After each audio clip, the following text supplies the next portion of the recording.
May-ari ng isang flower shop ang dalagang si Jasmine. Bilang may sariling flower farm at mahilig din sa mga bulaklak, ay humantong nga siya sa ideyang magtayo ng sariling negosyo gamit ang kanyang mga magagandang bulaklak. Ngayon ay pangatlong taon na ng kanyang shop at tinutubog pa rin ito. Marami na rin siyang nagkakasalamuhan na iba't ibang muka at mga magkasintahan na doon bumibili ng bulaklak. Masaya naman siya dahil kahit papaano nag-e-enjoy siya sa kanyang ginagawa. Good morning, madam! Bati agad ng binabaeng si Krisa nang dumating ito sa shop. Tinignan naman agad ni Jasmine ang kanyang relos at naka-cross arms na tinitigan si Krisa. Anong oras na ha? You're 20 minutes late. Sorry naman po, madam. Marami pa kasi akong inaasikaso sa bahay. Marami na ba tayong customers? Wala pa naman masyado. Isa pa lang ang dumadaan. But still, you should be on time. Ako nga, 5 minutes bago mag-open ng shop. Nandito na ako eh. Sorry na talaga, madam. Hindi na po muulit. Pangako. Tsaka, smile ka naman dyan. Baka hindi pa tayo makabenta ngayon eh. Dahil nakajumangot you. Hay nako, pasalamat ka at di lang ako maganda. Kundi, mabait pa na amo. O sige na, pumeso ka na doon. At baka may customer na tayo. Maya-maya nga, may dumating na customer. Bago ito sa paningin ni Jasmine. Kaya siya na ang humarap dito. Good morning, sir. Looking for something? Hindi niyang bati dito. Tinanggal naman muna ng binata ang suot niyang face mask at sunglasses. At doon, tila nag-slow-mo ang buong paligid ng dalaga. Pamatay kasi ang kagapuhan ng mukha nito. At para bang nakalimutan niya ng huminga dahil sa pagka-starstruck. Yeah, may mga pink roses ba kayo dito? Sagot naman nito na mas lalo nagpanganga kay Jasmine. Malalim kasi ang boses ng binata at sobrang sexy nito sa kanyang pandinig. Pink roses? Yes sir. We have pink roses here. Para saan po ba? Sa girlfriend niyo po? No. For my lola. Today's her day kasi eh. Ganun po ba sir? Perfect. I'm sure magugustuhan ng lola niyo ang mga flowers na to. Teka lang po sir at kukunin ko. Bumalik naman agad si Jasmine sa harapan ng binata at nilagay sa mesa ang mga mababangong pink flowers na gusto nito. Ano pong gusto yung ilagay sa note, sir? Happy birthday po ba? No. Huwag ka na mag-abala maglagay ng note. It's okay. Ilalagay ko lang naman ang mga flowers sa harap ng puntod ng lola ko. Nanlaki naman agad ang dalawang mata ni Jasmine sa narinig. Hala, sir. Ako, sorry po. It's okay. Can I have it na ba? How much is this? Matapos ang presyohan, ay nagpaalam na ang binata kay Jasmine. Sinundan naman ng tingin ng dalaga ang gwapong binata, hanggang sa ito'y tuluyang makaalis. Pak! Bongga! Untag pa ni Krisa na siyang nagpabalik sa kanyang ulirat. Pinagsasabi mo?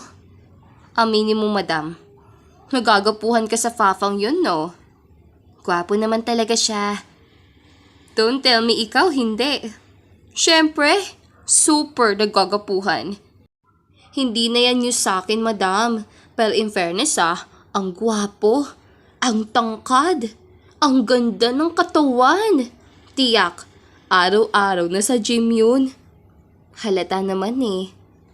Nahalata mo din ba ang malaki niyang batota, madam? Ano? Yung hinaharap niya? Bakat na bakat ang makamandag na King Cobra. Naiisip ko pa lang, para may himatay na ako sa tuklaw eh. Ewan ko sa'yo, magpapretend na lang ako na hindi ko narinig yan. Ikaw talaga? Lagi mo na ang pinagdanasaan ng mga customers natin. Natatawang usal ni Jasmine at bumalik na sa kanyang trabaho.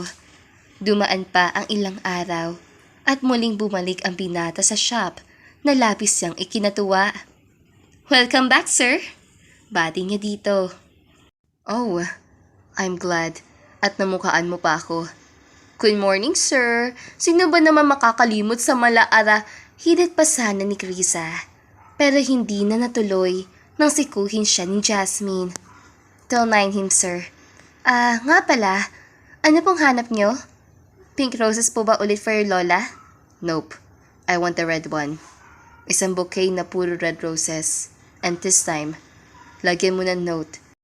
Kasi ipapadeliver ko lang to sa inyo. Yes sir. Wala pang problema. Dali-dali namang kumuha ng pulang mga rosas si Jasmine at bumalik sa harap para ayusin iyon. Nang matapos, ay kumuha na rin siya ng note para ilagay sa bouquet. Ano pong ilalagay ko sa note, sir? Just a simple, "Good morning, gorgeous," from Kevin. Noted, sir. Pwede ko bang kuhanin ang address itong padadalhan mo? Yes. Here. That's my girlfriend's address. Sabay lapag sa isang card. Tila nadurog pa na bahagya ang puso ng dalaga. Nang malamang para pala sa nobya nito ang mga bulaklak. Pero hindi niya na lamang iyon ininda. Okay na po, sir. Ipapadeliver ko na lang po to sa address ng girlfriend mo. Pero pwede ko po ba makuha ang personal number mo for confirmation? Yes. Here's my digits. Sige, sir. Maraming salamat po. Ngiti pa rin ni Jasmine. Kahit ang totoo, durog na siya sa loob. Nang makaalis ito, ay doon na nga siya napahinga ng malalim at tinawag si Krisa. Ipa-deliver mo na to ASAP for his girlfriend daw. Irap niyang wika. Pansin naman ng dalaga na parang nahihirapang maglakad si Krisa. Kaya doon na siya nagtanong, "Ano nangyari sa'yo?" "Grabe ka naman, madam. Talagang natanong mo pa yan? Nasa pool mo lang naman ang 2 balot ko." "Ano? Diyos ko? Sa lahat ng pwede mong matamaan, ang 2 balot ko pa. Ayan tuloy, nakalaya na ang mga siso sa loob. Sobrang sakit. I think, hindi ako makakapaglakad dito papunta sa magde-deliver eh." "Ganon? Naku, sayang. Sobrang gwapo pa naman ng bago magde-deliver. Pero, kung hindi mo talaga kaya, sige, ako na lang." "Ay, no, madam. Hindi na pala masakit. Konti na lang. Kaya ko na to." "Ilan bang ide-deliver? Isa lang? Naku, gawin mo ng 2 para sulit ang lakad ko." Wika ni Krisa na siyang ikinahalakhak naman ni Jasmine. Mabilis pang nagdaan ng ilang araw at panay rin ang balik ni Kevin sa shop. Minsan, si Jasmine ang haharap sa kanya. Minsan naman ay si Krisa. Hindi niya alam, pero may kakaiba sa dalaga na hindi niya mawari. "Good morning, sir. Bumalik po ulit kayo? Ano pong atin?" Nakangiting bugad pa ni Krisa. Saglit pang inilibot ni Kevin ang paningin sa buong shop. Bagay na nahalata naman ni Krisa. Kaya doon na ito nagsalita. "Wala po dito si madam, sir. I mean, hindi pa po dumarating." "Ay, nandyan na pala." Napalingon naman agad si Kevin. Bago na siyang napatawa ng malakas kay Krisa. "Joke lang po. Kitams? Ngayon, alam ko na si madam na talaga ang hinahanap mo." Tukso pa nito. "Silly. Wala naman. Parang may missing lang sa shop pag wala siya. But, don't mind it. I will order tulips. Same address pa din ang dedeliveran." "Para sa girlfriend mo ba ulit, sir?" "Yeah." "Sige po, sir. Teka lang po ah." Umalis si Krisa at sakto namang kadarating lang ni Jasmine na nooy basang-basa pa ang mukha sa pawis. "Are you okay?" Natanong naman agad ni Kevin sa dalaga. "Yeah, nasira kasi ang kotse ko eh. Kaya naglakad na lang ako papunta dito." "Saan mo iniwan ang kotse mo?" "Sa may kabilang kanto lang. Nandoon naman ang driver ko kaya okay lang. Good morning nga pala. Red roses pa rin ba for your girlfriend?" "Nope, tulips. But don't worry, kinuha na ni Chris ang order ko." "Okay, good. Maiwan na muna kita ha, at pagbibihis lang ako." Tumango naman ang binata, habang si Jasmine ay dumiretso na sa maliit na kwartong naroon. Ang totoo, hindi naman talaga siya magbibihis. Gusto niya lang iwasan ng binata dahil habang patagal ng patagal at pabalik-balik si Kevin sa shop niya, parang mas lalong lumalalim ang pagkakagusto niya dito. Jasmine, this is wrong. May girlfriend na ang tao, oh. Sa lahat pa naman kasi ng taong pwede mo magustuhan, doon pa sa Taken at may nagmamay-ari na. Kainis. Maktol nga na narinig pala ni Krisa. Okay lang naman yan, madam. Hindi pa naman kasal si Papa Kevin, no? Maago pa natin yun. Diyos ko, ilayo niyo po ako sa mga sugo ng demonyo na nagbabalat kayo para maging tao. Pero naman ito, grabe ka talaga sa akin, madam ha. Pero seryoso ako. Kanina nga, hinahanap ko pa niya eh. Really? Ano sabi? Wala naman siya sinabi. Pero panay kasi ang likot ang dalawa niyang mata eh. So, sinabi ko na ikaw nga talaga ang hinahanap niya. Ano? Krisa naman, bakit mo naman sinabi yun? Para magkaalaman na. Ikaw talaga? Baka akalain pa nun nag-a-assume ako eh. Bumalik ka na nga lang sa trabaho mo. Utos ito kay Krisa. Simula din noong araw na yun, ay pansin niyang hindi na nagagawi si Kevin sa shop. Mahigit 2 linggo na rin niyang hinahanap at gustong makita ang presensya nito. Pero bigo siya. Hanggang isang araw, may panibagong customer na dumating. Pero dahil walang gana si Jasmine ng araw na yun, ay si Krisa ang pinaharap niya dito. Nang umalis naman ang lalaki, ay doon na lumapit si Krisa sa kanya. Madam, tignan mo tong address na nakalagay sa kakaalisan ng customer. Mukhang familiar eh. Sabay pakita sa kapirasang papel. Tinignan naman yun ni Jasmine. At totoo ngang pamilyar ang address na yun. Dali-dali niyang tinignan ang mga nakaraang address na pinagdeliveran ng mga bulaklak. Tsaka niya napagtanto na ang address na yun ay ang address ng girlfriend ni Kevin. Address to ng girlfriend ni Kevin ah. Oh my! Kaya ba hindi na nagpupunta si Papa Kevin dito? Ay wala na sila ng girlfriend niya. At yung guy kanina, new boyfriend ng ex niya. In fairness sa girl ah, magpapatayo ba siya ng Garden of Paradise dahil sa dami na bulaklak na nasa kanya na ngayon? Ewan, wala naman tayong pakialam sa mga buhay nila. Problema na nila yun. Kung sa bagay, may point ka din dyan, madam. Pero, good news na rin to for you. If totoong mag-break na sila ng girlfriend niya, ibig sabihin, may chance ka na kay Papa Kevin. Hindi na umimik pa si Jasmine. Inaamin niyang natutuwa siya, pero nalulungkot din para sa binata. Dahil napakadali lamang siya nitong pinalitan ng babae. Noong una, pinipilit pa ni Jasmine na ignora ang sitwasyong yun. Pero dahil nga nalulungkot siya para kay Kevin, kaya dali-dali niyang kinuha ang numero nitong nakalista sa booking list nila. At walang pagdadalawang isip na tinawagan.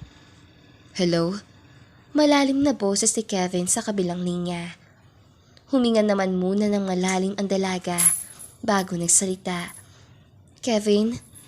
Ako to, si Jasmine. May-ari ng Jazz Flower Shop. Remember me? Tila kinakabahan pang tanong na dalaga. Oh yes, I remember you. Is this your personal number? Yeah, sorry kung kinuha ko ang number mo sa booking list. May gusto lang sana akong sabihin eh. What is it? Kahapon, may nagpuntang guy sa shop at nag-deliver ng flowers sa exact address sa lagi mong pinapadeliveran. I just wanna ask kung kilala mo ba ang guy or baka inutusan mo lang kasi hindi ka available? Ilang minutong katahimikan din ang namutawi sa buong linya. Kaya doon na muling nagsalita si Jasmine. Pero kung ayaw mo na masagutin ang tanong ko, it's okay. It's really okay. I'm sorry for asking. No, it's okay, Jazz.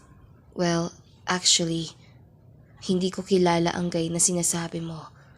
Pero wala na kami ng girlfriend ko.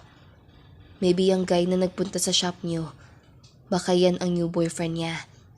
Oh, I'm sorry. Sorry talaga, Kevin, Feeling close tuloy ako. Akala ko kasi... It's okay, Jasmine. And thanks for asking. Huwag mo nang i-blame yung sarili mo. Hindi naman to big deal para sa akin eh. Okay ka lang ba, Kevin? Yes, I am okay.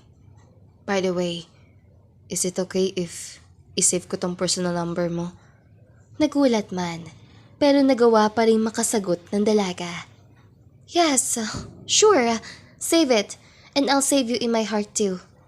Pardon? Wala. Ang ibig ko sabihin, bye na at wala na akong load. Taranta nitong sagot at nanginginig na pinatay ang linya. Diyos ko, narinig kaya niya ang huli ko sinabi? Tanong pa ni Jasmine sa sarili. Samantalang si Kevin naman ay ganoon na lang ang matimis na ngiting lumabas sa kanyang labi. Narinig niya naman talaga ang sinabi ng dalaga kanina. Tinanong niya lang ito ulit dahil gusto niya marinig muli ang sinabi nito. Sa pagdaan pa ng ilang araw, ay panay balik na ang bagong nobyo ng ex ni Kevin sa shop. Sa kuryosidad, ay nagpasya na nga si Jasmine na sumama sa rider sa pag-deliver, bagay na ikinabigla pa ni Krisa. Nababaliw ka na ba, madam? Bakit ka naman sasama sa delivery guy? Gusto ko lang makita kung ano ang itsura niyang babaeng yan. Titignan ko lang kung papasa ba siya sa judgment ko. Diyos ko, madam. Ako ang kinakabahan sa'yo eh. Baka sugurin o sermonan mo ang babae Krisa naman. Hindi naman ako ganun eh. O siya, sige na. Bantayin mo na lang ang shop at ako na ang bahala dito. Saglit lang ako. Yun na nga ang nangyari. Dahil hindi nagpapigil si Jasmine sa naging desisyon niya. Pagdating sa address ng babae, ay kitang-kita pa niyang lumabas ang isang medyo pandak na babaeng sa tingin niya katulong doon. Good morning po. Pwede po bang si Miss Scarlett ang mag-receive nitong delivery? Wika niya pa sa babae. I am Scarlett Gomez. Pagkasabi noon, halos lumuwa na ang dalawang mata ni Jasmine sa gulat. Tinignan niya agad ang kabuuan ng babae mula ulo hanggang paa at para nag-aalinlangan pa siyang ngitian ito. Oh, okay ma'am, I'm sorry po. Pakipirmahan niyo na lang po dito. Ang message na center na din po na nireceive niyo na. Maraming salamat mama. Have a great day. Huli niya sinabi at sumakay na muli sa motor. Pagkabalik sa shop ay hindi na napigilan ni Jasmine ang hindi usumbong kay Krisa ang nakita. Diyos ko! Yun? Yung mukhang yun ang laging may flower delivery? Kung sa bagay, mukha naman siyang paso, kaya bagay lang sa kanya yun. Madam, bakit? Wala ako sa mood ngayon, Krisa. Naiinis ako sa babaeng yun. Hindi naman ako masamang babae eh. And I support woman empowerment. Pero siya pa tong may ganang palitan agad si Kevin? Mukha nga siyang paa ng dinosaur eh. Dibdib lang ang malaki sa kanya. Bukod doon, wala na. Madam, ano ba kasi yun, Krisa? Ngumuso naman agad si Krisa. Kaya doon na napatingin si Jasmine sa may gilid kung saan nakaupo si Kevin. At nakangiti pang nakatingin sa kanya. Kevin? Halos hindi pa niya makapaniwalang bigkas. Yes, it's me. Galit na galit ka yata sa girl na yan Si Scarlett ba? Tawa pa nito. Hindi Sure? Narinig ko nga ang pangalan ko eh. So I bet, si Scarlett ang tinutukoy mo mukhang paso at mukhang paa ng dinosaur. Narinig mo ba ang lahat ng sinabi ko? Yup. Gusto mo bang ulitin ko? Wag na. Ay, oo na. Naniniwala na ako. Krisa, bakit hindi mo naman agad sinabi na may bisita pala tayo? Ikaw kasi madam eh. Tumatalak ka agad. Hindi tuloy ako makahirit. It's okay. Hindi naman big deal sa akin ang mga narinig ko eh. And I guess, totoo naman din. Pagsabat naman ni Kevin. Namukha siyang paso at paa ng dinosaur? I guess both. Tawa nito. na siyang ikinatawa na rin na tatlo. Salamat naman kung ganoon. Naku, kung alam ko lang na nandyan ka pala, di sana hindi na lumabas sa bibig ko ang mga yun. Sorry Kevin pero ano ba sadya mo dito? Bulaklak ba ulit? Yeah, pero naipa-deliver ko na kay Krisa. I'm all good now. Okay, so ano pang ginagawa mo dito? Actually, I'm waiting for you. Sa akin? Bakit? Wala. Wala ka kasi nang dumating ako kanina. At sabi nga ni Krisa, may pinuntahan ka dong importante. Kaya hinintay na lang kita. Bakit nga? May gusto ka bang sabihin? Wala naman. I just wanted to see you. At dahil nakita na kita ngayon, I'm super good na. Sige, aalis na ako. Ngiti pa nito, tsaka tuluyan ng umalis. Pahagyapang nasapo ni Jasmine ang sariling ulo at nabaling ang paningin kay Krisa na nooy ngiti-ngiti pa habang nakatingin sa kanya. Oh, ano na namang hiningiti-ngiti mo dyan? Tsaka, nagpa-deliver si Kevin kanina? Para kanino? Secret, madam? Ano? Anong secret? Sabihin mo na. Para kanino nga? Sa babae ba? Bago yung girlfriend? Confidential nga, madam Ayaw ipasabi ni Papa Kevin. Hindi ako nakikipagbiruan Para kanino nga? Hindi nga pwede Sige ka, baka hindi na bumalik yun dito.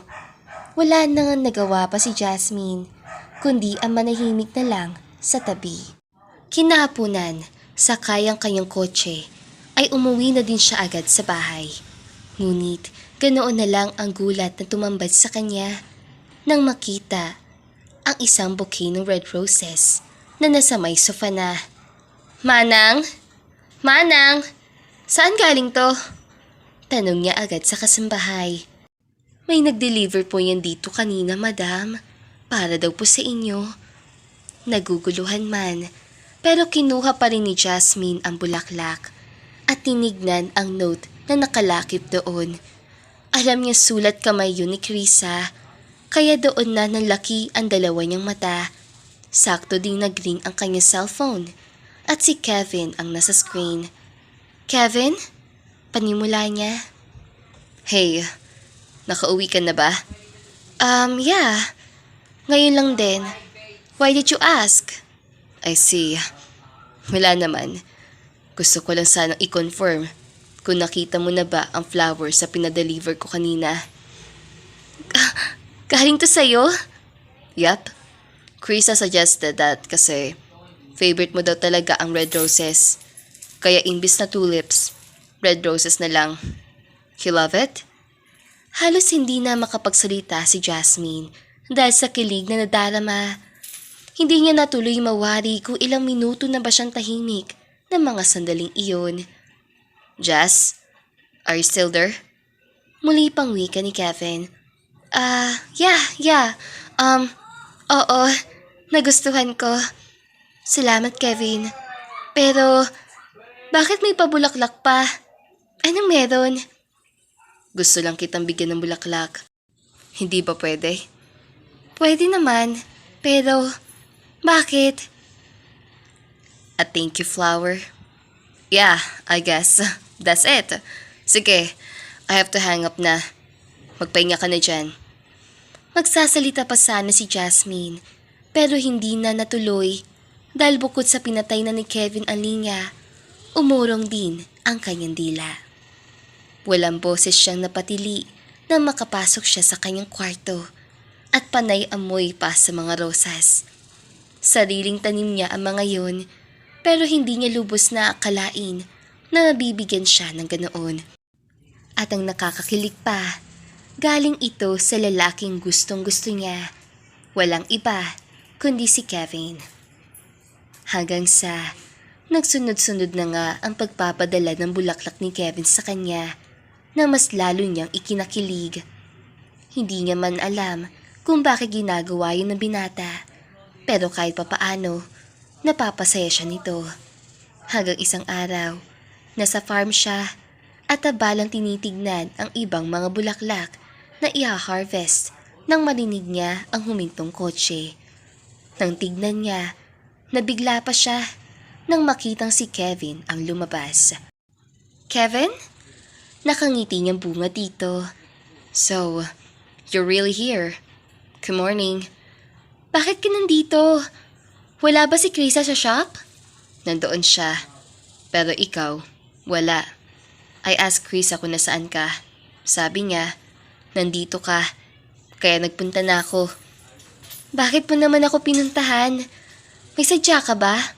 Well, wala naman. Gusto lang talaga kitang makita. Ako? Bakit? Anong meron? Gusto ko lang. May ibang rason ba talaga always? Oo naman, no? Hindi naman pwedeng gusto mo lang makita ang kagandahan ko, pero okay na din yon. Nakaka-inspire ba? Biro pa ni Jasmine dito. Yup, nakakaganda ng umaga. Sa pagkabigla, ay tila nabilaukan pa si Jasmine sa sarili niyang laway. At agad na paubo. Naging aktibo naman ang galaw ni Kevin at inalalayan agad ang dalaga. Are you okay? You want water? No. Anong gusto mo? Katawan mo. Hangin. Hangin ang gusto ko. I can't breathe. Gamit ang sariling kamay, ay kunwari pang pinaypayan ni Kevin ang dalaga. Pwede pang pakitanggal ang bra ko. What? Pakitanggal ang bra ko? Ulit pa nito. Your what? Bakit ko naman tatanggalin? Ang sikip eh. Sa tingin ko, lumobo ang puso ko. Dahil sa sinabi mo. Ngiti agad ni Jasmine. Nasapon naman agad ni Kevin ang kanyang noo at natatawa. Dahil hindi niya alam na nagbibiro lang pala ang dalaga. Nataranta ka doon, no? Of course. Akala ko talaga kung napano ka na eh. Pero, sigurado ka bang okay ka lang? Oo, okay lang ako. O siya, sige na. Umuwi ka na. At babalik naman na ako ng shop ngayon eh. Chine-check ko lang ang mga trabahante ko dito. Pati na rin ang ibang mga bulaklak. If that is, magsabay na tayo. Dala ko ang kotse ko, Kevin. Okay lang.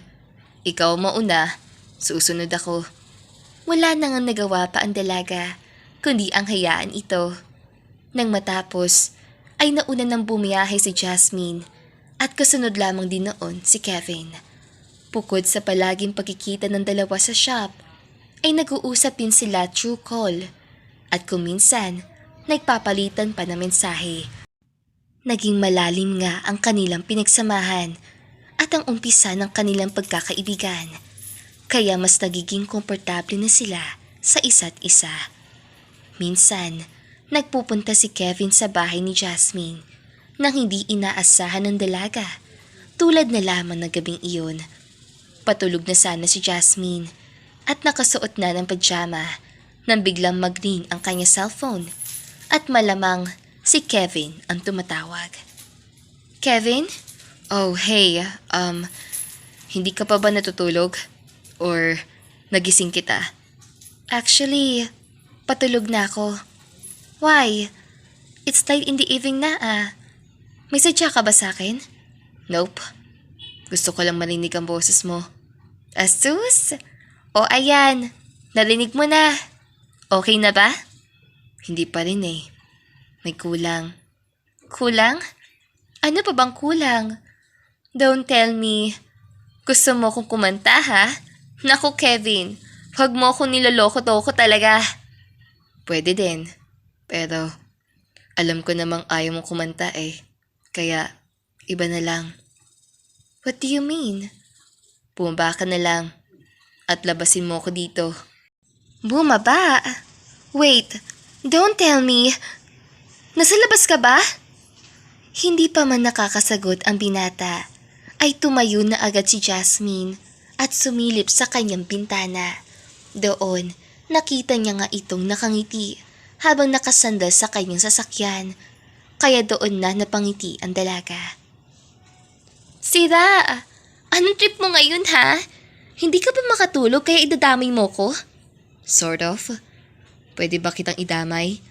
Ng mga sandaling iyon, ay dinaig na ng isang kamatis ang pisngi ni Jasmine dahil sa sobrang pula. Pinatay niya ang linya at nilabas ang gwapong binata na noon may dala pang iced coffee. Ano yan? Gusto mo talaga akong hindi makatulog ha? Tawa pa ng dalaga. Pero akin na yan. Hindi ko yung tatanggihan. Dagdag pa ng dalaga.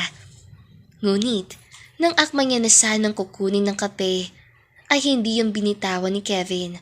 Bagkus, ay hinila pa niya ito. Dahilan upang mapalapit si Jasmine sa kanya at magdikit ang kanilang mga katawan.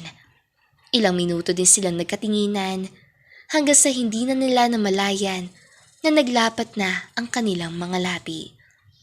Unang nagbawi si Jasmine at muli rin niyang hinalikan ang binata. Pero ng mga sandaling iyon ay mas wild na dahil hindi lang labi ang gumagalaw kundi pati na rin ang kanilang mga dila na para pang nangangatok at gusto nang makapasok sa bibig ng isa't isa. Kevin, what are we doing? Wika pa ng dalaga. Kissing. Hindi ba obvious? I know. Alam ko naghahalikan tayo. Pero ang ibig kong sabihin, ano tong ginagawa natin? We're just friends. We're not even... Shush. Huwag ka na magsalita. And just kiss me. Tila nag-iisang robot si Jasmine at naging sunod-sunuran sa mga halik at suwabing galaw ni Kevin. Hanggang sa kapain na nga na binata ang kanyang dibdib at hindi na niya namalayang nasa loob na sila ng kotse nito. At doon, patuloy na isinasagawa ang gerang labis na ninanamnam ng kanilang nangiinit na mga katawan. Parehas silang aware sa nangyayari at parehas silang ginusto ang kanilang ginagawa. Natigil lamang sila nang parehas na silang labasan ng puting likido na tila ba'y naabot na nila ang sukdulan ng kanilang nararamdaman. Diretso lamang ang tingin ni Jasmine sa labas habang si Kevin naman nakatingin lang sa kanya. Are you okay, Jess? Yeah. Sige na, Kevin. Umalis ka na. Matutulog na rin ako. Is that it? Ngunit hindi na yung sinagot pa ng dalaga at dali-dali nang nagbihis tsaka tuluyang lumabas ng kotse. Sinubukan pang habulin ni Kevin ang dalaga pero hindi na siya nagtagumpay dahil nilock na agad ni Jasmine ang gate. Pagpasok ni Jasmine sa kanyang kwarto ay nagawa pa siyang tawagan ni Kevin pero hindi niya na yun sinagot. Alam niyang aware siya sa nangyayari pero imbis sa pigilan ay mas hinayaan niya pang angkinin na binata ang buo niyang pagkatao. Simula nga noong gabing iyon ay hindi pumasok si Jasmine sa shop. Hindi din niya sinasagot maski isang tawag ni Krisa, lalong-lalo na kay Kevin.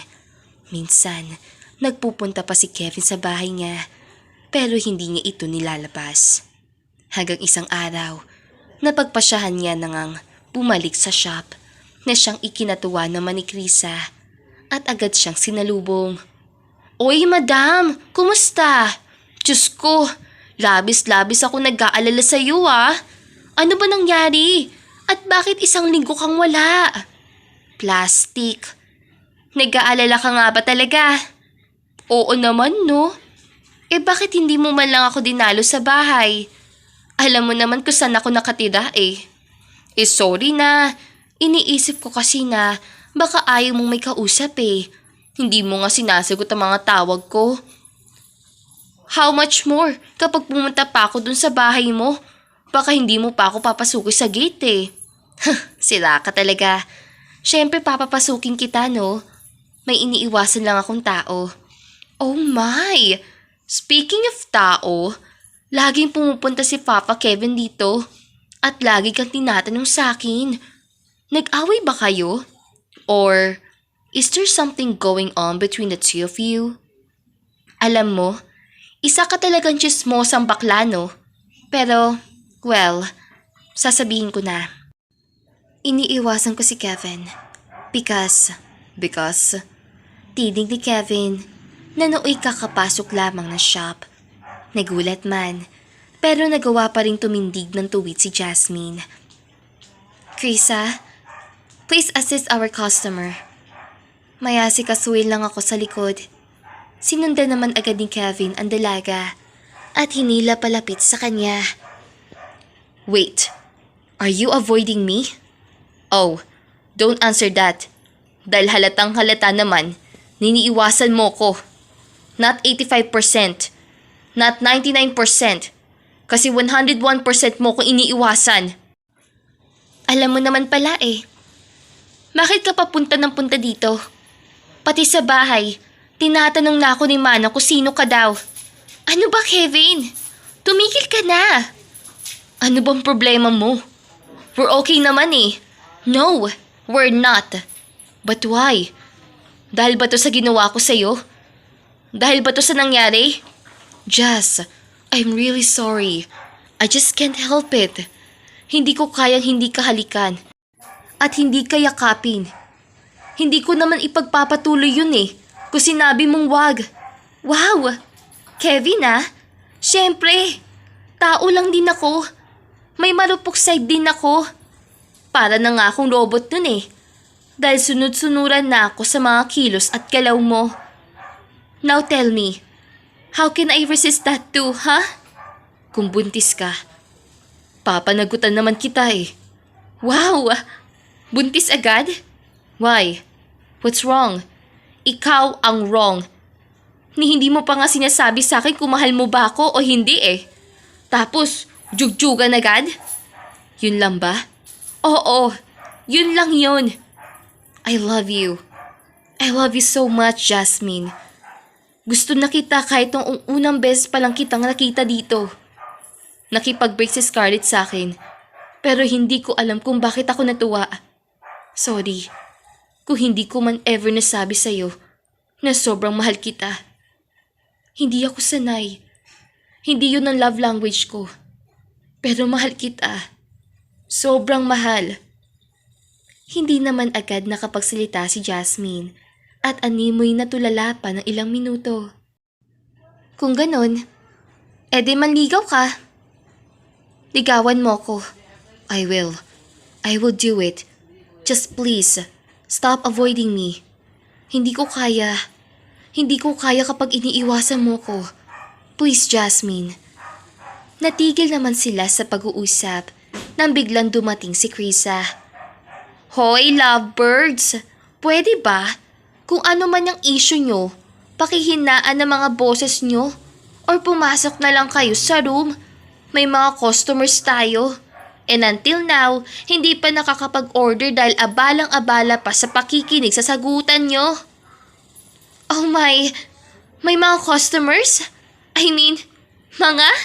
You mean, marami? Oo, Diyos ko, ako na ang nahiya. / kinikilig sa confession yung dalawa ah. In all fairness, worth the time. Hiyang-hiya naman ang dalawa sa nangyari. Kaya hanggang sa umalis ang mga customers, ay hindi sila lumalabas. Sorry. Sorry dahil iniiwasan agad kita nang hindi ko man lang nagpapaliwanag ang lahat. I was just thinking of something kasi eh. Na ang rupok ko dahil ibinigay ko agad sa sarili ko. Kahit hindi pa naman ako sure kung parehas lang tayo ng nararamdaman. Bakit? Ano bang nararamdaman mo?